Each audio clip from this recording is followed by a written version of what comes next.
Amém.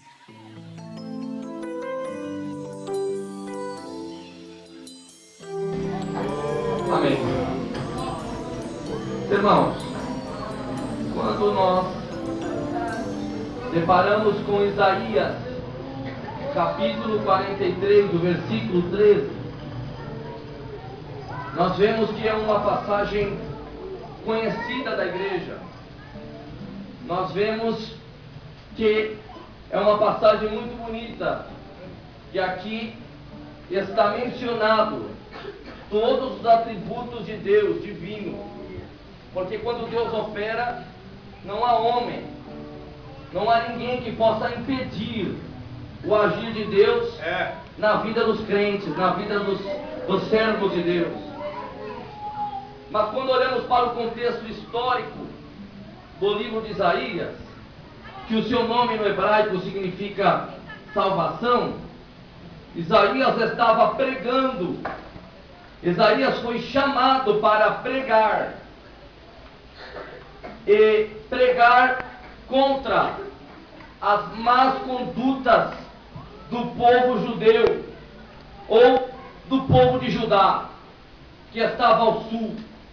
Então, Isaías foi chamado de uma forma diferenciada, para mostrar ao povo qual seria o caminho correto a seguir. Qual seria o verdadeiro caminho? E se nós pararmos para ler todo o livro de Isaías, todo o livro, nós vamos encontrar aqui que o Senhor está dizendo, o foco do livro é que o Senhor estava levantando Isaías para pregar a salvação ao povo, tanto a salvação da época, quanto a salvação através do Messias. A Bíblia diz que Isaías foi o profeta que mais mencionou claramente a vinda do Messias. E ainda disse mais, Isaías profetizou que o Messias viria e que levaria com ele todas as nossas enfermidades, que levaria com ele todas as nossas angústias. Isaías não era somente um profeta da sua época, mas era um profeta da época vindoura. Ele estava profetizando acerca de Jesus Cristo. Isaías, no final do seu livro, não estava somente profetizando a vinda do Messias, mas estava também profetizando a restauração, em que o Messias, quando voltar, vai resgatar a igreja, vai levar a igreja, vai nos tirar desse sofrimento.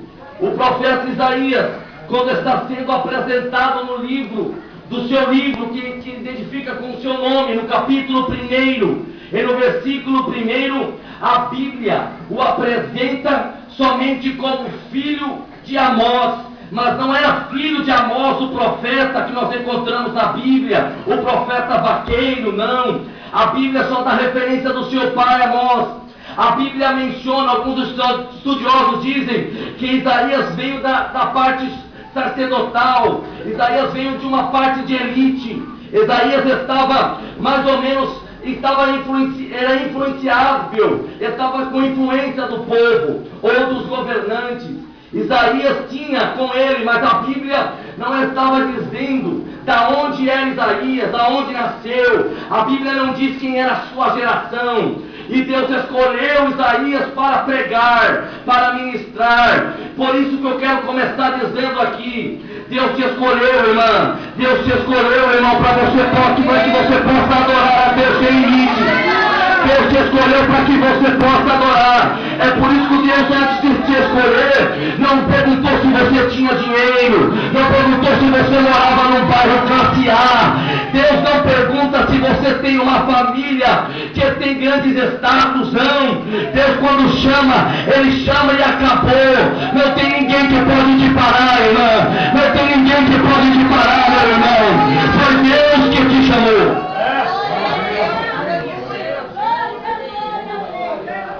Então a Bíblia não mostra mais informações, pastor Geraldo, acerca da vida de Isaías, mas no capítulo 6, e agora eu gostaria que você abrisse a Bíblia comigo, no capítulo 6 de Isaías.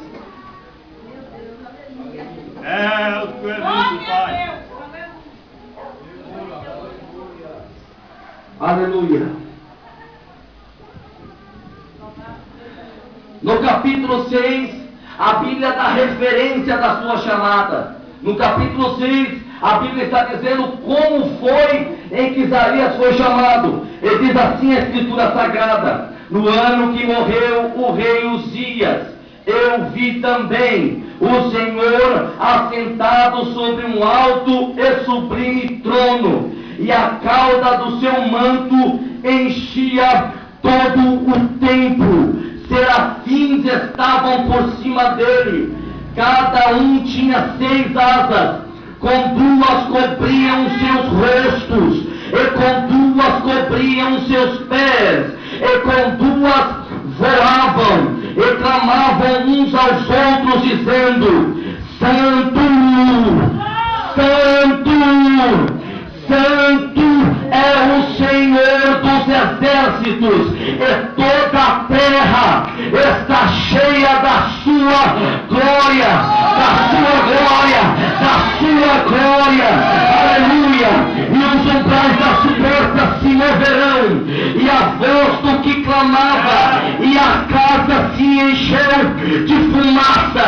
Então disse eu: ai de mim, pois estou perdido, porque sou homem de lábios impuros, e habito no meio de um povo de impuros lábios, e os meus olhos viram o Rei, o Senhor dos exércitos. Porém, um dos serafins voou para mim, trazendo na sua mão uma brasa viva, que tirava do altar, em uma tenaz, e com a brasa tocou na minha boca. Eu disse: eis que isto tocou os teus lábios, e a tua iniquidade foi tirada, e expiado o teu pecado. Depois disso ouvi do Senhor que dizia: a quem enviarei? A quem há de ir por nós? Então eu disse: eis-me aqui, Senhor, envia-me a mim. Quantos têm chamada de Deus? Quantos têm chamada de Deus essa noite? Pode glorificar o nome do Senhor. O Senhor chamou Isaías de uma forma espetacular. Primeiro o Senhor lhe mostrou toda a sua glória, e depois começou a resolver algumas coisas de caráter de Isaías. Porque quando Deus nos chamou, ou quando Deus nos chama, a primeira coisa que Ele faz é mudar o nosso caráter, é moldar o nosso caráter. É por isso que nós não podemos viver da mesma forma que vivíamos antes. Se nós antigamente roubávamos, quando nós somos chamados por Deus, não roubamos mais. Se nós antigamente nós comprávamos e não pagávamos, agora com o sangue do Cordeiro e a chamada de Deus, tem que mudar, tem que pagar a partir de agora. Quando a Bíblia diz que quando Deus nos chama, Deus nos dá esta mudança. Você não pode viver como você estava, você não pode falar as coisas que você falava. A partir de agora você tem que ser transformado. Espera aí, Senhor, eu sou homem de lábios impuros. Falava muita besteira, talvez. E o povo dele também, que estava com ele, falava muita bobagem. E a Bíblia diz que quando o Senhor chamou ele, veio um serafim, tirou lá do altar dele uma brasa de fogo e tocou nos lábios dele. Depois que o anjo, o serafim, pegou a brasa, tocou nele, Isaías nunca mais foi o mesmo. Se Isaías falava bobagem antigamente, depois que o anjo tocou com brasa, ele começou a profetizar, e tudo quanto Isaías profetizava acontecia. Eu quero dizer para você, irmão, a sua boca tem poder para amaldiçoar e abençoar. Então, se você anda falando bobagem por aí, se converta hoje, porque Deus está aqui conosco como a tenaz. Se até hoje você não se converteu, tem anjo de Deus com brasa viva tirada do altar dele para você.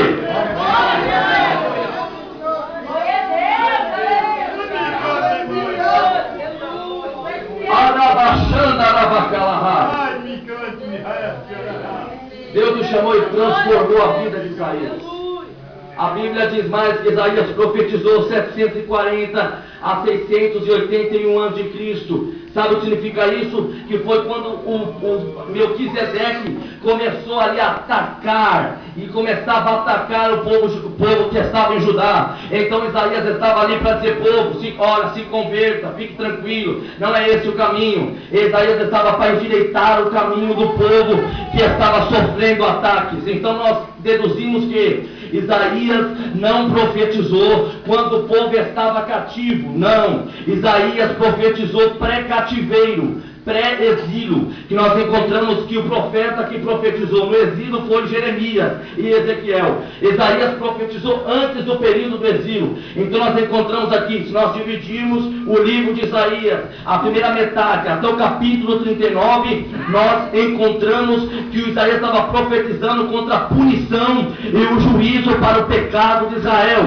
Agora, se nós pegarmos a segunda metade do livro, do capítulo 40 até o final do livro de Isaías, encontramos ali palavras de esperança, encontramos palavras de perdão e encontramos palavras de conforto. Isaías estava dizendo que o Senhor é poderoso. Se você passar pelo fogo, a chama não arderá em ti. Esperança para você. Isaías estava dizendo: se você porventura estiver sobre as águas não te submergerão. Isaías estava dizendo ao povo, estava profetizando acerca da esperança vindoura. Estava dizendo: o nosso tempo vai vir o Messias, que irá morrer pelos nossos pecados e depois irá ser ressuscitado e reinará para todos sempre. Isaías estava profetizando a esperança de Israel. Agora, quando nós paramos para o versículo de número 13, que é o tema que os irmãos escolheram, nós encontramos aqui uma indagação dizendo: antes que houvesse dia, eu sou. É quem? Quem é Deus? Aleluia. Como podemos classificar Deus? Deus é um espírito, é divino, e antes que houvesse dia, ele já existia. Deus tem todo o poder, e aqui nós encontramos alguns atributos incomunicáveis de Deus para com o homem, atributos que não há comunicação. A nossa natureza humana não permite ser igual, não permite comunicar com essa divindade de Deus. O que nós encontramos aqui? Primeiro, que Deus é perfeito.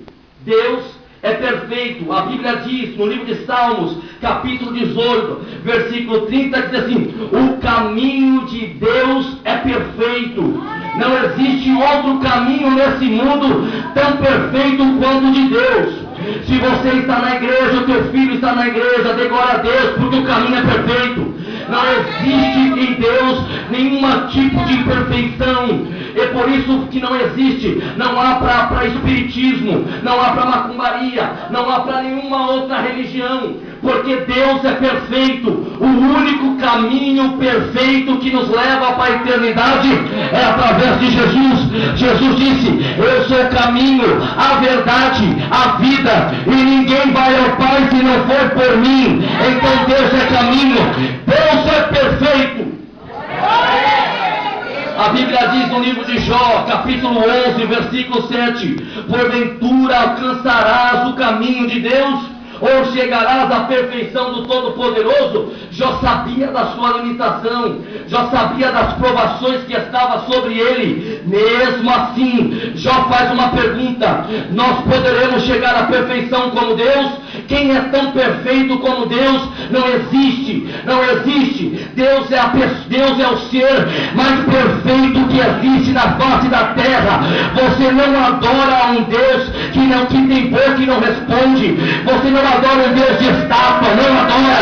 Você adora um Deus que vive, é que está nos céus, é que tem o trono, é que a Bíblia diz que o céu é o seu trono e a terra é estrado dos seus pés. O Deus é perfeito e Deus é grande. Deus é perfeito e é grande. Outros atributos que nós não podemos se comunicar com Deus e podemos entender é a sua onipresença. Isaías estava descrevendo que Deus é onipresente. É por isso que quando você está na prova e de repente você está lá lavando roupa na sua casa ou trabalhando aonde você trabalha, você de vez em quando sente um arrepio, sente o Espírito Santo falando aquele negócio tremendo, é porque Deus está lá com você também. É que quando você sai desse culto, vai para a sua casa, Deus está na sua casa também. É que quando você sai do culto, então vai para qualquer lugar, para o restaurante, Deus está com você no restaurante. Deus é onipresente, Deus está em todos os lugares ao mesmo tempo. Atributo de Deus, coisa de Deus, nós não conseguimos entender, mas é Deus que faz, é Deus que opera, e é assim que Ele é. A Bíblia também está dizendo que Deus é onisciente. Deus conhece o seu pensamento. Deus conhece o que você faz. Deus conhece o seu coração no profundo e no escondido. Sabe o que eu estou dizendo para você, irmã? Sabe o que eu estou dizendo para você, irmão? É que nesta prova que você está passando, Deus te conhece demais. E Ele sabe quem você é. Ele sabe da sua história. Ele sabe até onde você aguenta. A partir desse momento, Deus assume o negócio. Deixa com Deus, irmã. Deixa com Deus. Deus conhece você.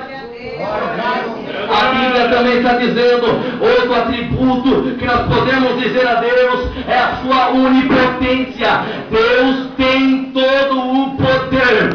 Deus faz o que quer. Deus é tão tremendo, irmã, que se Ele tiver que inverter a causa na justiça, pegar o seu último papel lá, que está lá embaixo, que vai demorar 20 anos para acontecer, Deus pega, coloca em cima, porque Deus é poderoso. Eu não duvido, você duvida? Então dá glória a Deus. Deus é poderoso para mudar a sua casa. Deus é poderoso para mudar o seu marido. Deus é poderoso para mudar todo aquilo que você está pedindo para Ele. Deus é poderoso. Além de ser poderoso, Deus tem a sua infinitude. Deus não tem limites. Deus faz Ele não tem limite. Não tem como nós colocarmos o limite e falar assim, até aqui Deus pode agir. Não, Deus faz milagre. Deus cura câncer, Deus cura coluna, Deus faz o que quiser. Ele não tem limites. Deus não tem limites. Ele é poderoso demais, irmã. Merece mais um glória. Merece mais um glória pro Altíssimo. Ele não tem limite. E Ele tem outro atributo de Deus. Meu Deus! A imutabilidade. Ele não muda.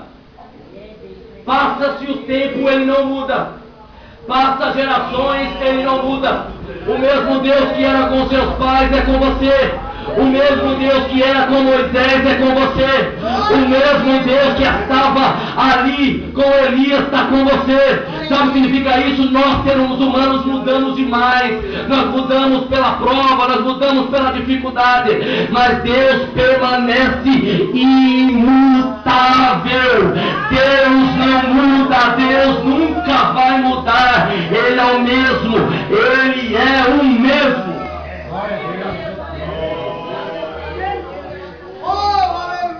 Antes que houvesse dia, eu sou.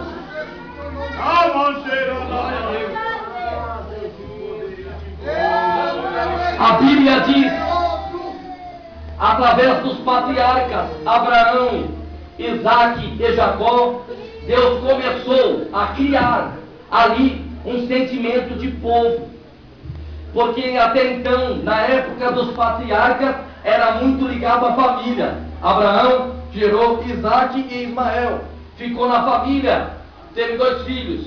A Bíblia diz que Isaque gerou Jacó e Esaú ficou na família. A Bíblia diz que quando Jacó gerou a Esaú, Isaque gerou a Jacó e a Esaú, a Bíblia diz que Jacó foi o filho da promessa. E a Bíblia diz que uma certa oportunidade, o seu filho José foi totalmente vendido, excluído da família, perdeu tudo. E aí a Bíblia diz que ele foi para o Egito. Quando Eu vejo um caso de exclusão, em que as pessoas não dão nada para alguém, ou as pessoas falam, aquele pastor não vai. Eu vejo Deus nele como governador, porque Deus gosta disso. Deus gosta que as pessoas desprezem você, porque Ele pega você e coloca como governador. Vai entender Deus, irmão? Isso é coisa de Deus. E Deus pegou José e colocou como governador. E ali ele tinha mais 11 irmãos. Aí nós temos o surgimento das 12 tribos. A Bíblia diz que aquele povo ficou no Egito pelo cuidado de José. E Faraó tinha cuidado sobre José, porque conhecia José. Mas a Bíblia também diz que uma certa oportunidade, um faraó que depois esqueceu da geração de José, esqueceu, e viu que o povo hebreu estava crescendo demais, falou assim, não, peraí, nós temos que começar a parar este povo, vamos matar todos os meninos que nascer, vamos matar todos, e começaram a matança. Moisés escapou, foi morar no Egito pela filha de Faraó. Deus já estava trabalhando, diga assim, irmão, Deus estava trabalhando. E a Bíblia diz, irmãos, quem diz é a Bíblia, que Moisés foi responsável por resgatar o povo que estava cativo ali. Aleluia! E a Bíblia diz que quando o Senhor chamou Moisés, aleluia, a Bíblia diz que Moisés fez uma pergunta em Êxodo capítulo 3, resumindo, Êxodo capítulo 3, versículo 13, eles dizem, Senhor, eu vou resgatar o povo, mas se eu perguntar, quem é, qual é o seu nome? Oh glória! E se eu perguntar o que eu direi? Se eles me perguntar quem é o Deus que você serve, quem que eu vou falar quem você é? Oh.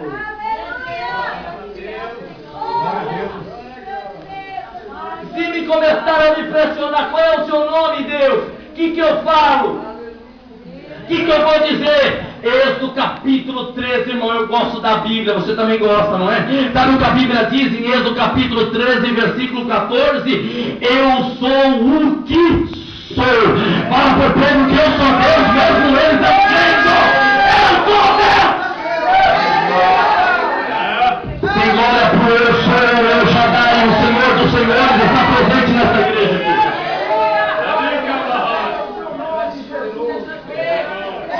Se me perguntarem qual é o nome do Deus que você serve, Ele é aquilo que é e acabou.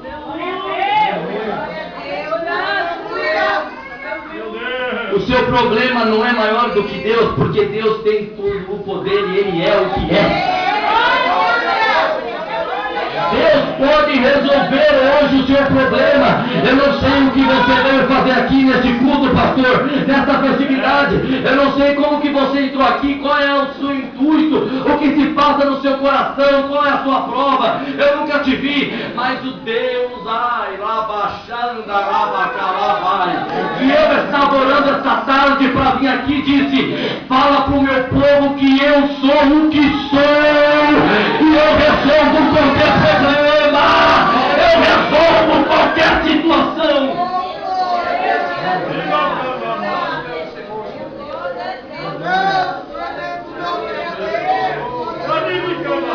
Ai, glória!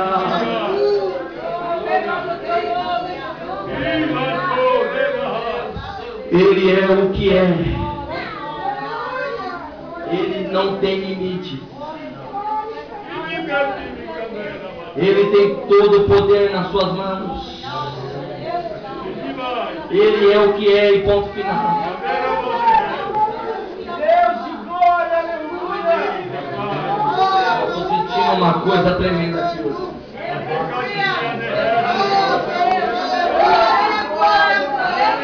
Fecha a mão de pregador, porque eu não preciso disso não, viu, irmão? É verdadeiro mesmo. Sinto minha carne tremer aqui da presença de Deus aqui hoje. Ô irmão, é a oportunidade de você mergulhar, aproveita hoje aqui.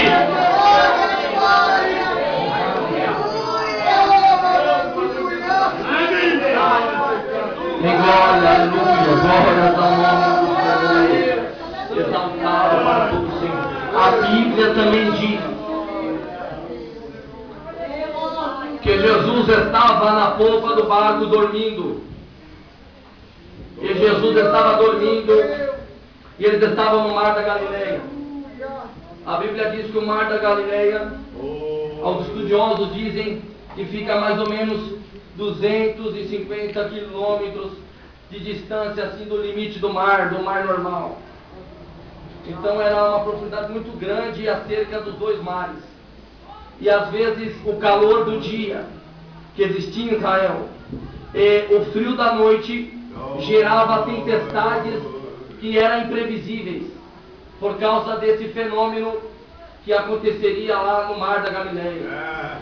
A Bíblia diz que estavam Jesus e os discípulos, e eles estavam no mar da Galileia atravessando para outra cidade, e de repente o mar começou a ficar rebelde, e o mar começou a ficar meio complicado, e os discípulos ficaram apavorados. Isso a Bíblia diz em Marcos capítulo 4, do versículo 35 até o versículo 41.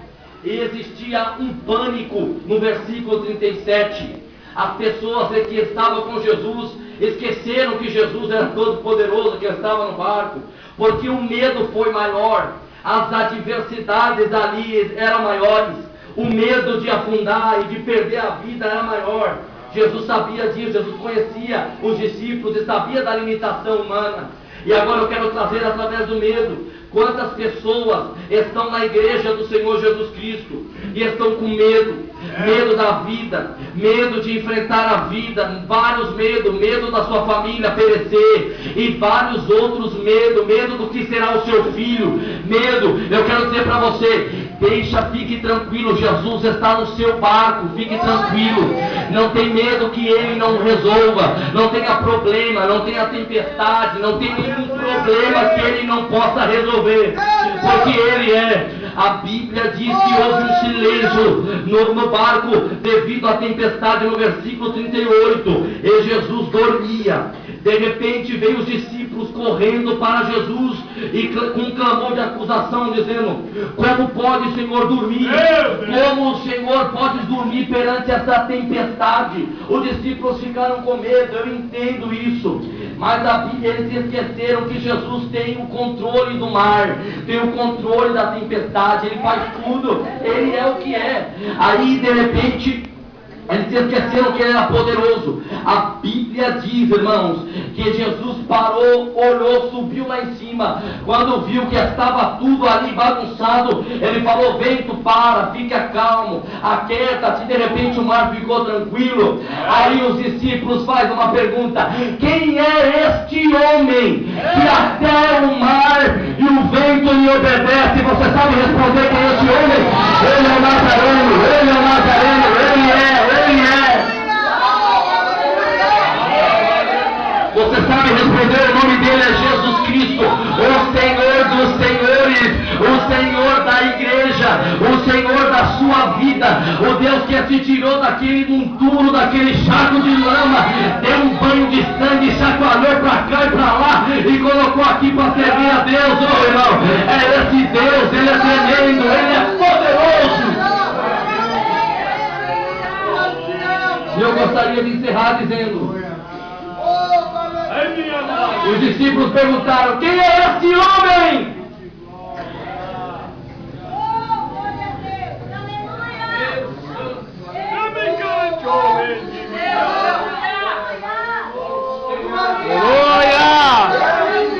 Está complicado mais, né, irmão? Quantas vezes você deita a cabeça no travesseiro, não entende o mistério, e às vezes nem o seu marido te compreende e você só sabe chorar.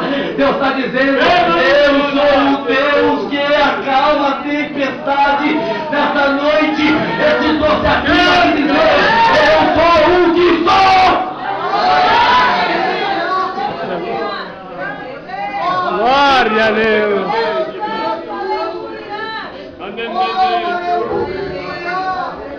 Operando eu, quem entenderá? Mas irmão, você não conhece a sua causa. Você não sabe a situação que eu estou vivendo. Você não sabe da prova que eu estou vivendo, irmão Marcos. Como é que você está dizendo essas coisas? Estou dizendo para você que Deus andou, fique tranquilo, porque Deus está acalmando hoje. Deus conhece você no seu trabalho, aquele seu patrão que fica te instigando, fazendo você, querendo fazer você perder a bênção. Fique tranquilo, Deus está resolvendo o negócio com ele lá hoje ainda. Aleluia, recebe aí. Não há tempestade que ele não acalme.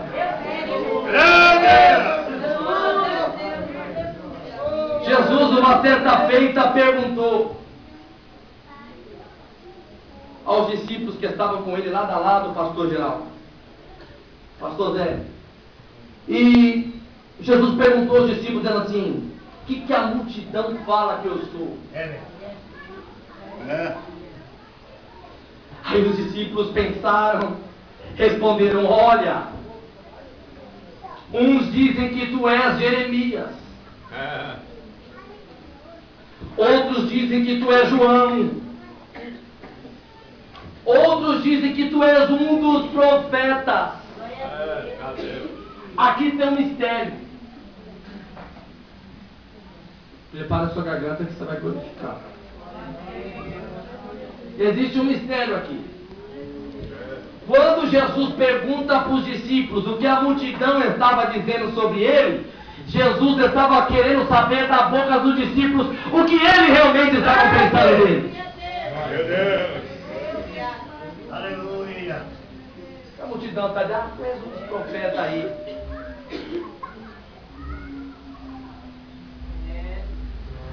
Louvado seja o teu nome, Jesus. Ah, é? Meu Deus. E vocês que andam comigo, que comem comigo, que dormem comigo, que dormem no mesmo teto que eu, o que vocês estão falando de mim? Aí Pedro pega a palavra, pega o microfone e assume o púlpito. É, Jesus. Manda o teu nome. E o Pedrão vai falar. Segura! Glórias a Deus. Senhor, tu és o Cristo, o Filho do Deus vivo.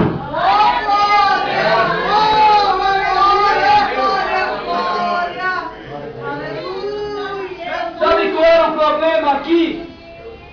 É que os discípulos estavam andando com Jesus, estavam acompanhando os milagres de pertinho, mas não eram convertidos, não acreditavam que ele era o Messias. Aí Pedro assume a palavra e diz: tu és o Cristo, o Filho do Deus vivo. Jesus para. Jesus para, olha para os 12, eu imagino. Olha para os 12 e fala: Pedrão, não foi o homem que te revelou isso, não. Foi o meu Pai que estás no céu. Oh glória, Jesus ficou feliz, porque eu reconhecia a grandeza de Deus ali. E sabe o que Deus faz para quem reconhece a sua grandeza? Ele estava dizendo assim: Pedro, tu és pedra. Pedro, tu és pedra pequena no original. Tu és uma partícula de uma pedra.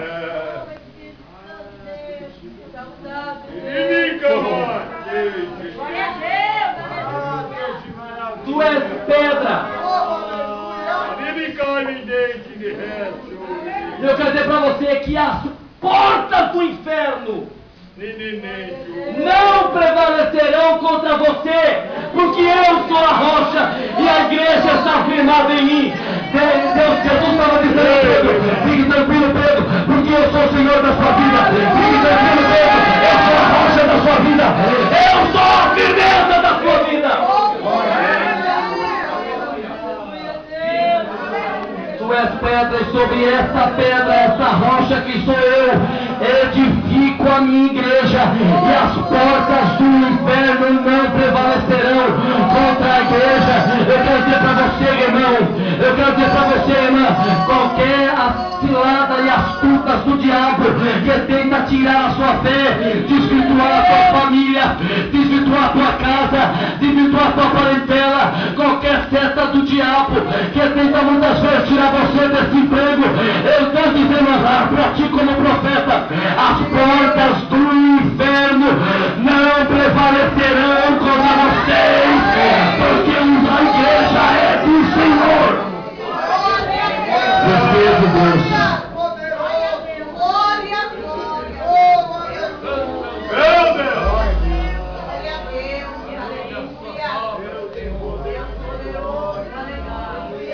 Muitas vezes, pastor, o senhor muitas das vezes tem que encontrar forças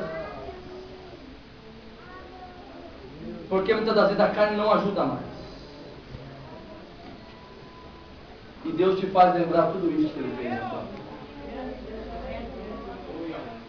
E Ele está selando contigo hoje. E nesta peleja não tereis que pelejar. Ai, me canchoeirece, Eu sou o Senhor teu Deus, que estou escutando o zelo e as suas orações em favor da igreja. Ai, mané, que me E muitos dizem que o Senhor não vai mais adiante. Alguns chegam até a dizer, pastor, apontar para ti, dizendo que o Senhor não sabe nem falar. Só que mal sabem eles que eu te levantei como cabeça e não foi por causa não. E esta igreja está firmada na rocha que sou eu, e tu és Pedro. Vá tão somente e faça a minha obra, porque eu sou o seu Deus, que estive contigo no passado, estou contigo hoje e terá um compromisso contigo. Sou o Senhor teu Deus, o Senhor Deus dessa igreja, e as portas do inferno não prevalecerão contra ela. Você pode glorificar.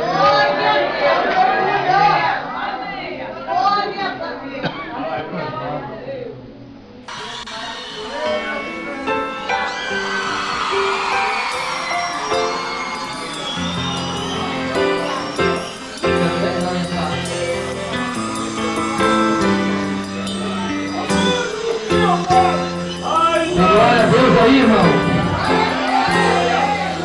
Ele é o que é. E operando Ele, ninguém vai impedir a obra de Deus na sua vida. Eu quero no primeiro, Deus disse que é no primeiro aniversário dessa igreja, e acho que uma glória tremenda, e vai encher essa casa de fumaça. Só você faz na Vai encher essa casa de fumaça. Você vai sair daqui tão cheio, que vai querer profetizar na rua, na padaria, aonde você for, porque Deus vai te encher.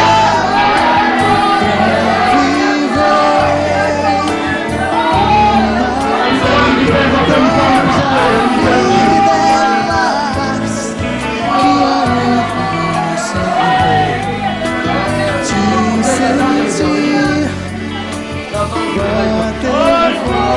o coração.